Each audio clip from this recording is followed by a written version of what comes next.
Hi, I'm Lee Maynard. I'm the chair of the Ag Economics Department.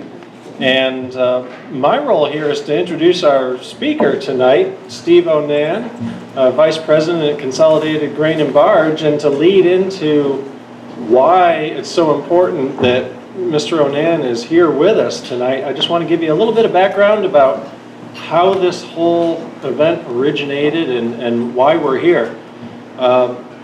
Day after tomorrow, a lot of the students that you're seeing here are going to be just down the road at the Ag Scholarship Banquet, where the purpose is to celebrate the donations and scholarships that make it possible for students to go to school here. What I really wish is that all those people at that scholarship banquet could be here tonight to see the results of those scholarships and those donations, because I think that would really make them feel good. Helen and Renee are fantastic speakers. You guys should be up here instead of me. You guys were doing fantastic.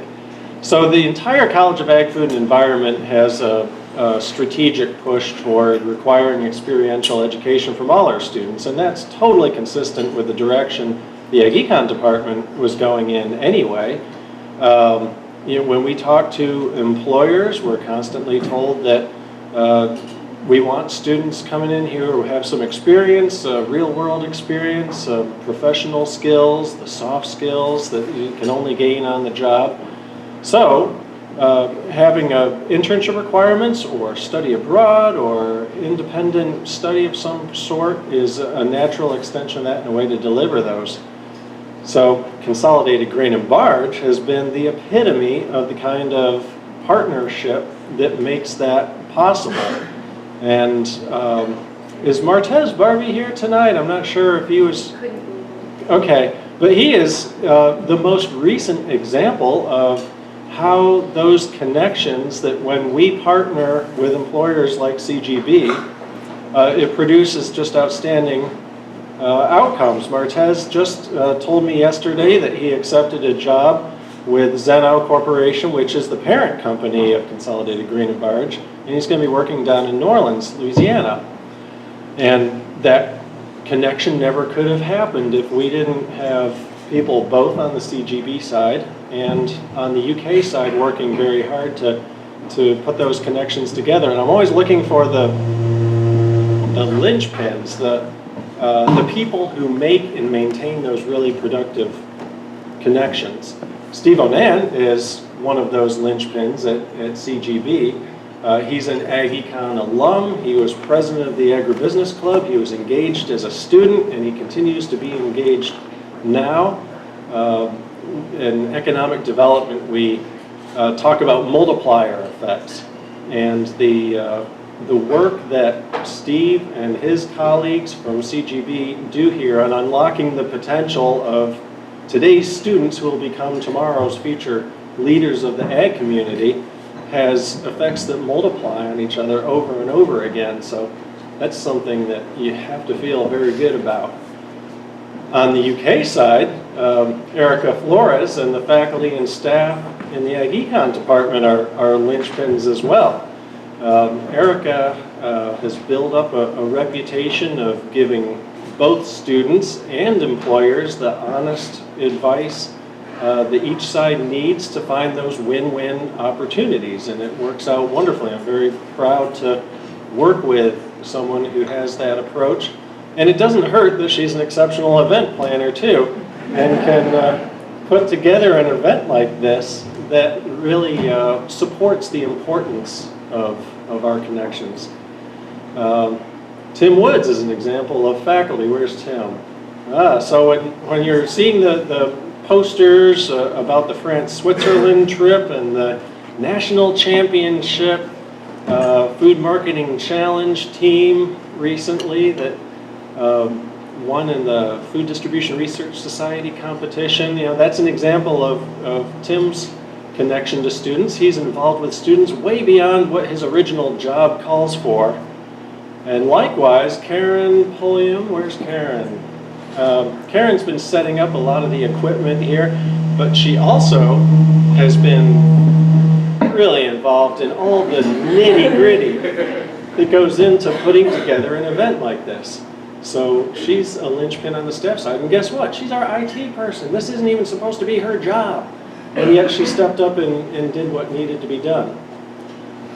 But most of all, what we're here for is, of course, all the students who are presenting their posters and presentations here tonight, and just seeing the enthusiasm that they have for the people and the places where they've worked as interns, seeing the courage that it takes to go to another country by yourself, and seeing the memories that they've generated, that 20 years from now they'll be talking about the start they got in some of their experiences here on their experiential education internships and study abroads. So with that, I think it sets up the importance of why we're here tonight. And I'd like to bring Steve ONan up, and Vice President at Consolidated Grain and Barge, and please give him a warm welcome.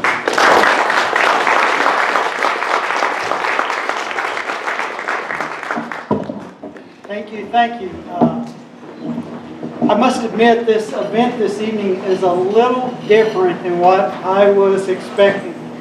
I grew up in Western Kentucky on a farm, pretty simple beginnings, and so when they asked me to speak at a symposium, I must admit I had to go and look up what a symposium was. I don't know about the rest of you guys, but let me read you what it says. Per Google, a symposium is a drinking party held in Greece after a banquet. All I can say is it's a good thing I called and asked Erica what I was supposed to wear, because otherwise I might have showed up in a tablecloth and an olive branch headband or something. So, hey, thanks for allowing CGB to be here this evening. It is so nice for you to allow us to be here. It's an honor to be here. I want to thank Dr. Maynard for all he and his staff do.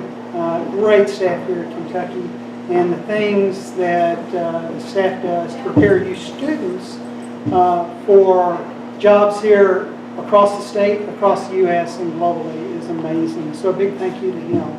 And then also a big thank you to all you students. It is so good to see all of you here and to see what you've been doing, all the great posters and all the great activities and so on that you've been a part of. So it's really great to see. And then finally, a big thank you to Erica, to Ms. Flores, for all that she's done. Anybody who's ever put on an event like this can tell you how difficult it is. And she makes it look easy, and that's an art. So thank you so much for all the work that you've done. Also this evening, before I begin, I want to take just a moment and recognize a couple of my fellow employees who are here with us tonight. We have Christy. Many of you, Christy Farthing, many of you know Christy. She's been here on campus many times. Christy's in our Human Resources group. Christy came to us from Frito-Lay, where she was in Human Resources as well as in sales. So get to know Christy. She's worth getting to know. And then also we have Kathy Christian with us here tonight too. Kathy too is in our Human Resources group. And many of you know Kathy as well because she's been instrumental in a lot of our new hires. But I've got to tell you, Kathy has had to change her, where she does some of her recruiting. You see, Kathy's a big Louisville fan. I hate to tell you that, but she's a big Louisville fan. And well, recently she was at Louisville doing some recruiting. And Kathy, being the excellent recruiter that she is, came across a student that she thought something was a little odd. And so as she was looking at their resume, she noticed they'd only had general math. And she thought, general math? And so she asked them, she said, you know, I noticed you've only had general math. You're going to graduate in just a few weeks. Why didn't you at least take algebra? And they looked at her kind of funny and said, why would I want to take algebra? I don't ever plan on going there. So that's. Thank you, Steve. So Kathy and Christy both are continually looking for the future leaders for our organization. So get to know those two. They're very important people to know, and we're glad they're here because we believe that we can find the future leaders for our company here at the University of Kentucky. Tonight what I want to do is take a few minutes and share with you my thoughts, our thoughts as a company on student internships, study abroad programs, and opportunities in research. I want to tell you why we like them as a company and why we believe that these are going to benefit you students, not only now, but well into the future. So, first I'd like to start with a story. Last summer, I went on a journey. It wasn't supposed to be a journey, it was supposed to be a motorcycle ride. It was going to be a motorcycle trip from Evansville, Indiana to Yellowstone. We were going to take our motorcycles and ride from Evansville to St. Louis, meet some friends, trailer from St. Louis to Denver, Colorado, and then ride about 2,500 miles and come back. Well, my wife and I loaded up the bike and jumped on. It was a beautiful Saturday morning, not a cloud in the sky, and we got about an hour into the trip, and all of a sudden off in the distance we could see these clouds coming. And as we got a little closer, we started to see some lightning flashing. As we got a little closer, the wind began to pick up. The next thing you knew, we were driving in just a terrible storm. It should have been a sign. Because as the trip went on, it only got crazier. I kept a journal while we were on this trip, so what I'd like to do is read just a few excerpts from this journal on our trip. Day 1, leaving Colorado late, heavy rain and lightning with hail. Yes, hail. I'm glad I'm wearing a helmet. Day 2, tornado with heavy rain. Took cover in an old barn that had been converted into an old store. The owner came out to see what we were doing, then opened the door and said, "Pull the bikes in, get out of the storm." While we were there, he cooked us lunch. After a couple hours of him telling us cowboy stories, we headed out. Again, more rain. Got diverted onto a mud road. Let me just say that a Harley's not a dirt bike. Day 3, first sun we've seen. Decided to blow the bikes out a bit on the open road as we crossed Wyoming. At 105 mile an hour, we found out the tank bags wouldn't stay on the bikes. Had to double back and look for the lost bag for almost an hour. Heavy rain occurred later that day. Got to our hotel room and found 3 brown recluse spiders in the bathroom. Little towns in Wyoming don't have the best places to stay. Day 4, rode in heavy rain again. Rode in heavy rain most of the day. LaDonna, that's my wife, LaDonna tried to get up close to take a picture of a buffalo herd and caused a stampede. People yelled at her and told her she was crazy. I could have told them that. Day 5, Al had a flat tire on the back road in the park. Found out that it's very timely and costly to fix the flat in Yellowstone. Also that day, Randy's bike blew up. Guessing he probably shouldn't have been going 105 miles an hour a couple days before. Good news was he got a new bike out of the deal. I wish my engine had blown up. Day 6, heavy rain. Severe thunderstorms chased us for the last 2 hours of the day. Looked like a big monster chasing us in the rearview mirror. Made it to Applebee's just in time. Drinks were cold and the company was good. Day 7, time to head back to Denver. After a great breakfast in Aspen, we headed over Independence Pass, and guess what? Got caught in another storm. Missed a turn and got lost in heavy rain. Again, I say a Harley's not a dirt bike. Day 8, heading back to St. Louis. Trailer had 4 flat tires. And then the truck pulling the trailer caught fire. Yes, the truck caught fire for real. Day 9, finally headed back to Evansville on the motorcycle. Truck in front of us has a blowout, sending pieces of the tire flying. Wow, I ducked just in time, but a piece of the tire hits LaDonna in the shoulder and then the leg. She gets a big bruise. She can't understand why I ducked. Now, when we got back to Evansville, our kids asked about the trip, and they said, "How was it?" And we told them the stories, and they said, "Wow, I bet you never do that again." And I said, "Are you kidding? It was great. It was one of the greatest trips we'd ever been on." I said, there were just so many stories to tell, so many exciting things to happen. And then I said, you'll never have a good story to tell if you don't leave the house. And that's the takeaway that I want you guys to have here today. You will never have a good story to tell unless you leave the house.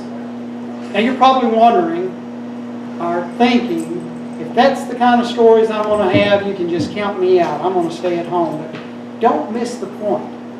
For someone like yourselves, there are countless opportunities. Countless opportunities for adventures and trips and things for you to be a part of to help you write your story. You know, there's opportunities to study abroad. There's opportunities for research. And certainly internships. After all, isn't that why you came to the University of Kentucky to begin with? To begin to write your own story, to make your own life. You know, it's been said that 20 years from now, you'll regret more the things you didn't do than the things you did. And having a little gray hair on my head, I can tell you that's absolutely the truth. Now is the time. Now is the time for you to take advantage of these opportunities and begin to write your own story. So what I'd like to do is I'd like to break down these opportunities one by one and highlight them why we think, as an employer, that we like to see them on your resume. So first of all, study abroad. Why do we like to see study abroad on your resume? Because it shows that you're willing to try something new, to take a chance, to be challenged, to be stretched. In a shrinking world, I think it's very important for you to get exposure outside of the boundaries of the United States. It's going to set you apart from all the other applicants, and that's going to be very beneficial. It's also going to help you mature and heighten your level of maturity and also leadership. You know, some companies will say that their ideal candidate is somebody that's got the experience of a 40-year-old, got the drive of a 30-year-old, and the pay requirements of a college grad. Well, we know that that's not realistic, but I can tell you that somebody that's been on a study abroad program is going to have just a little bit more maturity than someone who hasn't. Just this past week, I was talking, in fact, on Wednesday, to one of our brokers in Chicago, and we got to talking about several different things going on in the market, and he made the comment. He said, back when I was in college, I spent a year studying abroad. This was back in the late 80s, he said. And he said, you know what? He said, that was the best experience of my life. He said, the things I learned whenever I was over in the Middle East, I still use today trading on the Chicago Board of Trade. So not only will a study abroad program help you get a job, but well into the future, it's also going to help you. What about undergrad research? Why do we like to see that on your resume? Well, it's going to give us some insight into your analytical skill sets. It's going to demonstrate to us that you're a critical thinker and a problem solver. Problem solving is very, very important to us. In fact, if you're going to be a leader in our organization, you pretty much need to be a problem solver. It's also great that if the project that you're working on has something to do with something we're really interested in, that's going to be great. It's going to move you right to the front of the line when you begin the interview process. And then finally, just a side note, if you're going to do undergrad research, make sure that you do it in an area that you're passionate about. Don't just go out and do one to say you've done one. Don't go out and, for instance, do one on navel lint or on whether or not a woodpecker is going to get a headache, unless, of course, you're passionate about woodpeckers. But make sure that anything that you do as far as an undergrad program goes in research, it's something we're very passionate about. And then finally, internships. Why do we like to see internships on your resume? Because it gives you some practical experience that many other students simply don't have coming out of college. Also, if that internship is with us, it's very, very beneficial. It helps us to have the opportunity to see how you're going to perform in a real-life business environment. It also helps us get a feel for where you might fit into the organization the best, what your career path might be, and where you may, or how you might fit in to the culture of our organization. Now, when you complete any of these three, whether it be a study abroad program, an internship, or research, you're going to gain some very practical experience. And you're also going to gain some material that's going to help you to begin writing your own story.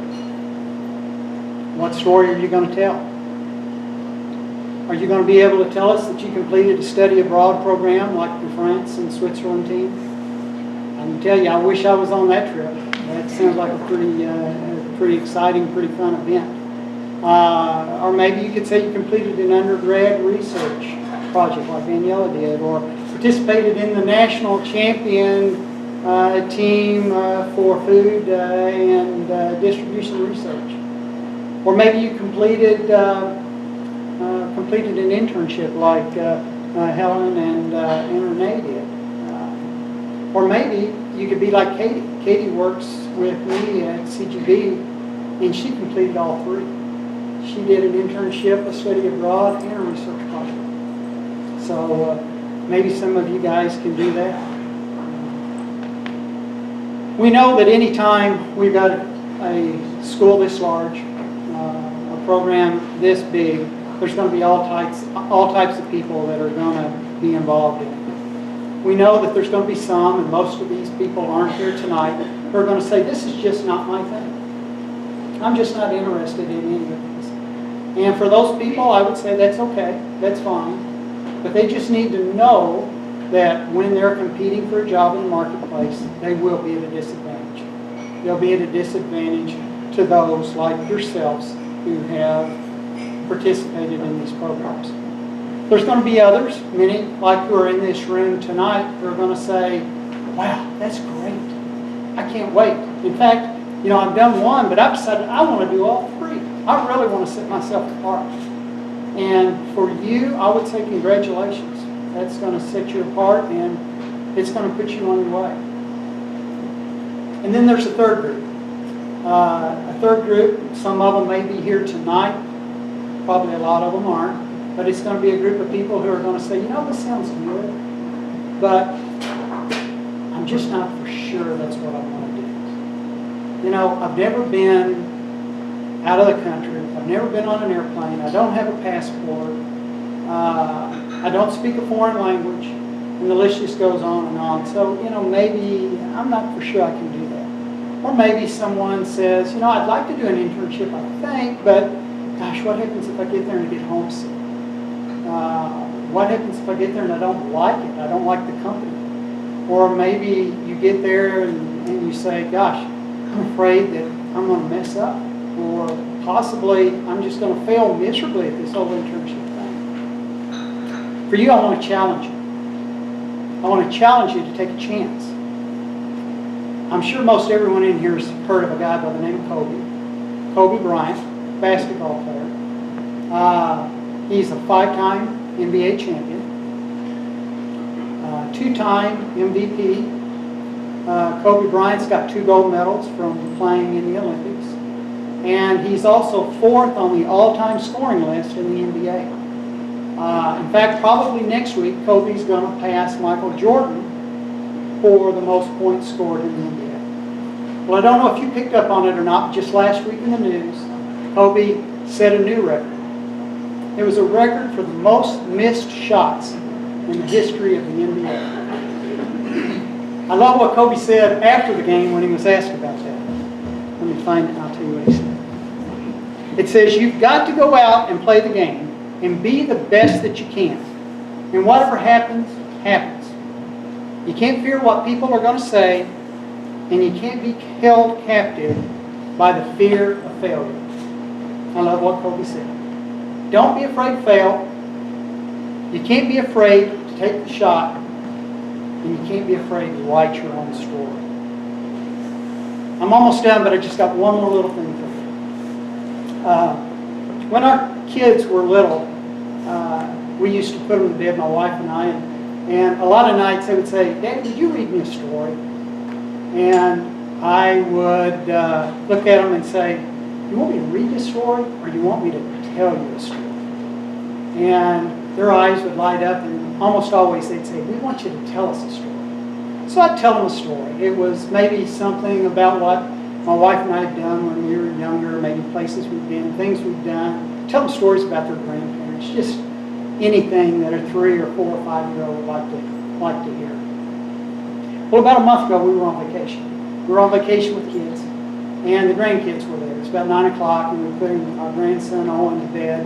And he said, Papa, would you read me a story? And I looked at him, and I said, Owen, you want me to read you a story? Or you want me to tell you a story? And he smiled real big. I knew what he wanted. So, what story are you guys going to tell? That's the question tonight. So, thanks for allowing CGB to be here. We really appreciate your time, and we certainly appreciate all you students who are here. Thank you.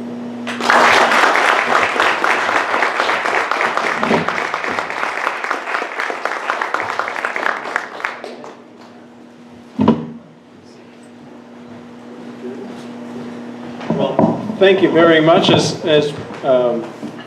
we were thinking today, Eric and I were talking, we were trying to think of something concrete we could do to thank CGB for sponsoring this event and being such an incredible in this whole journey. And hopefully it's a journey that will leave you with all your tires fully inflated at the end this time. And so you might remember, for anyone who was at our centennial event on the new Alumni Plaza in front of Garrigus there, that we had purchased one of the commemorative pavers, and we thought this would be a nice concrete gesture to show our appreciation for your sponsorship and to recognize your partnership and your role as both an alum and someone who makes a huge difference in the lives and careers of our students. So we don't have the brick here. It's not every place you go that people give you a brick, but they only engrave it in certain dates of the year, so it'll have to be kind of figurative at this point. But we do want to present you with Thank you so this much. paper, and thank you very much. Thank you. Thank you very much. Thank you.